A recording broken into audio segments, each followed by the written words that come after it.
धीरज यादव और आप देख रहे हैं मेरे चैनल एग्रीटेक गुरु। दोस्तों, आप मेरे चैनल में देख रहे हो कुछ नए टेक्नोलॉजी वाली खेती के उपाय और कुछ नए जुगाड़ और खेती के लिए कुछ नई जानकारी। दोस्तों आइए, आज आपको मैं दिखाता हूँ एक ऐसी जानकारी जो है किसान के लिए बहुत उपयोगी है। तो दोस्तों, मेरे वीडियो को लास्ट तक देखिए, लाइक कीजिए और शेयर कीजिए। और हाँ दोस्तों, अगर आपने आज तक मेरे चैनल को सब्सक्राइब नहीं किया है तो अभी सब्सक्राइब कीजिए और मेरे सभी वीडियो को देखिए सबसे पहले। नमस्कार दोस्तों, मैं हूं आपका दोस्त धीरज यादव। दोस्तों, मैं आपको आज आपसे हमारे खेत के बारे में और खेत की हमारी जो मेन ज़रूरत है उसके बारे में बात कर रहा हूं। तो किसान भाइयों, मैं आज आपसे बात करने जा रहा हूं एक ऐसी जो हमारी कायमी ज़रूरत होती है, हमारे खेतों में ज़रूरत होती है और किसान भाइयों को लगातार जो छोटे छोटे खेत होते हैं उसके अंदर भी ज़रूरत होती है। ऐसी बातें बताने जा रहा हूँ आज। तो दोस्तों, मैं खेती के बारे में छोटी मोटी बातें जो हमारे लिए बहुत ज़रूरी है वो दिखा रहा हूँ। और आज तक आपने जो भी देखा है, तब मैं ये बात बताने जा रहा हूँ कि हमारी एक बहुत अच्छी ज़रूरत है जो कायमी ज़रूरत होती है, वो मौसम से बचने के लिए। कभी कभार हम धूप होती है ज़्यादा या तो हमारे खेत में बारिश होती है, तब अचानक अगर बारिश आ जाए और हमारे खेत में कई किसान मजदूर काम कर रहे हो तो उससे बारिश से या तो धूप में कड़ी धूप हो या गर्मी हो तो उससे बचने के लिए हमें एक ज़रूरत पड़ती है छांव की। तो दोस्तों, अगर हमारे खेत पर कोई पक्का मकान या तो ऐसा हमारा कोई सगवड़ हो तो हम वहाँ बचकर रह सकते हैं, बच सकते हैं, बैठ सकते हैं और हमारे मजदूरों को भी बैठा सकते हैं। मगर दोस्तों, अगर हमारे खेत में ऐसी कोई सुविधा नहीं है तो आज मैं दिखा रहा हूँ, मैं जहाँ आप देख रहे हो मेरे बैकग्राउंड में, ये है झोंपड़ी। तो हमारे खेतों में झोंपड़ी होना बहुत ज़रूरी है दोस्तों।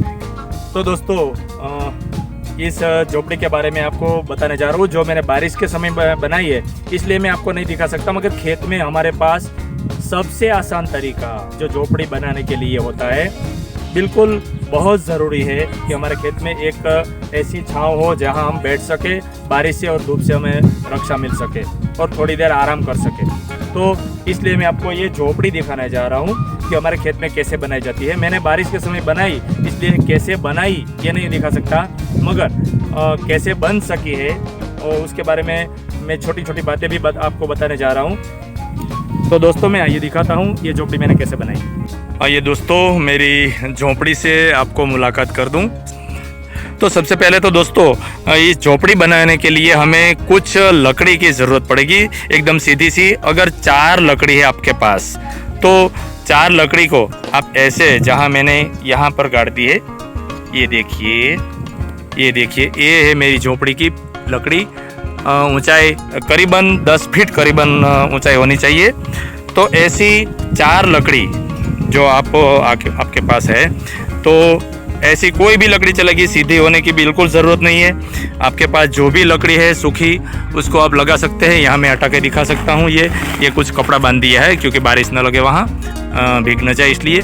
तो ये लकड़ी है, तो इसको बांध दिया है। ये है मेरी तीसरा स्तंभ है मेरे झोपड़ी जैसे राजमहल का, देखिए ये भी है। और यहाँ मुझे झोपड़ी में लकड़ी की ज़रूरत नहीं पड़ी, तो यहाँ जो नीम का पेड़ था मेरे पास, आप देख सकते हैं, तो इसकी छांव है, हम बार बार उपयोग करते हैं। तो नीम का पेड़ था, उसका ही मैंने चौथे खंभे की तरह इसका इस्तेमाल किया है मैंने। देखिए दोस्तों, ये है नीम का पेड़। यहाँ मैंने इसका चौथा जो स्तंभ है उसमें उपयोग किया है। तो दोस्तों, मैं 4 स्तंभ लगाने के बाद मैंने क्या किया कि यहाँ ऊपर से जो बांस आप देख रहे हैं उसको एक, ये जो है यहाँ से इस स्तंभ तक, नीम तक, मैंने एक आड़ी लाइन उसमें लकड़ी की खींच ली। और उसी तरह मैंने ये पीछे वाले जो है स्तंभ, यहाँ स्तंभ है, उसके साथ इस लकड़ी को मैंने यहाँ से वहाँ तक लगा दिया, ताकि उसके ऊपर में ये जो हमारी छत बनाना चाहते हैं हम, उसकी लकड़ी या तो बांस हम रख सकते हैं। तो ऐसे मैंने रखा है। देखो, ये बांस भी वहाँ से यहाँ तक मैंने रखा है, पूरी लंबाई के और साथ, और चौड़ी भी बहुत अच्छी बनी है। और उसके बाद मैंने क्या किया, यहाँ जो आप डोरी दिख रहे हैं, ये नायलॉन की जो पट्टी आती है वही है। तो उसी पट्टी को बांस के साथ ऐसे ऐसे मोड़ के मैंने उसके ऊपर से गुजारा और अंदर की ओर एक नायलॉन का कपड़ा जो आपको मैं दिखाना ये देखिए दोस्तों, ऐसा जो नायलॉन का कपड़ा है ये मैंने रखा है और उसके ऊपर जो प्लास्टिक का कागज़ बारिश से बचने के लिए आपको दिखा रहा हूँ, ये ऐसा कागज़ ये देखिए दोस्तों, ये ऐसा कागज़ मैंने रख दिया इसके ऊपर। तो नीचे ये कागज़ इसकी प्लास्टिक का जो है टुकड़ा है वो मैंने रख दिया। पुराना भी चलता है क्योंकि उसकी ज़रूरत हमें क्यों पड़ती है कि अगर कागज़ को जरा सी भी पवन लग जाए, जरा सा भी पवन, और उसको फट सकती है, नुकसान हो सकता है, तो इसलिए हमने रखा। और उसके ऊपर यह कागज़ लगा दिया, देखो इसके ऊपर से। और जो पट्टियां हैं इसके ऊपर भी मैंने चढ़ा दी है। तो इसके आर पार चक्कर हमने ये पट्टियां लगा दी है दोस्तों। तो इसी तरह इसकी छत बन गई और पीछे से इस छत को दबाने के लिए सीधा रहे इसके लिए ये लकड़ा भी रख दिया। ये लकड़ी का जो है टुकड़ा मैंने यहाँ रख दिया और यहाँ से बांध दिया उस कागज़ वाले प्लास्टिक को, ताकि उसको कोई पवन से या तो बारिश से नुकसान न हो जाए। तो दोस्तों ये मैंने चौड़ाई बहुत अच्छी रखी है, करीबन 8 से 10 लोग या इसके नीचे आराम से बैठ सकते। आप जो अभी देख रहे हैं ये लकड़ी मैंने क्यों लगाई आप जानते होंगे, या तो अगर नहीं जानते तो मैं दिखाता हूँ। यहाँ से मैंने दूसरे ज़मीन से करीबन 3 फुट आप लगा सकते हैं ऐसे टुकड़े जो आड़ी लाइन पर हमने बांध दिए। यहाँ उसको बीच में एक खंभा रखा ऐसे और फिर यहाँ बांध दिया, देख सकते हैं आप। तो ये टुकड़ा बांध दिया, ये तो अलग सा ही है बीच में रखने के लिए ऐसे है, तो ऐसा लगा दिया हमने। फिर सामने भी ऐसे ही लगा दिया, जो इस डोरी से जो नायलॉन नारियल वाली डोरी आती है उसको भिगोकर बांध दिया। वो बहुत मजबूत आती है डोरी दोस्तों, इससे बांधना बहुत मजबूत होता है, प्लास्टिक जैसा लग जाता है। तो ऐसे बांध दिया जैसे नीम के पेड़ के साथ भी। तो ऐसा लगता है जैसे कि हमारे खटिया, छोटी सी खटिया बन गई। तो जितनी झोपड़ी की चौड़ाई है उतनी ही बड़ी हमने ये खटिया लगा दी और उसके ऊपर ये लकड़ी है, ये लकड़ी को भी रख दिया, ये देखो।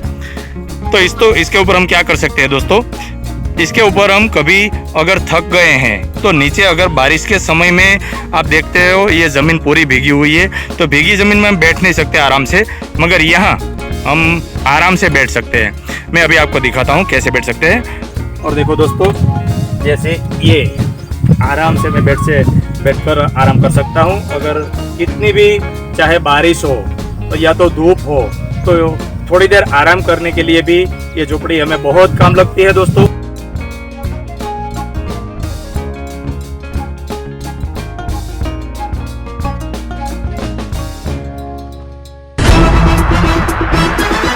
दोस्तों आगे देखते रहिए मेरे वीडियो और अगले एपिसोड के लिए मैं आपसे विदा लेता हूँ।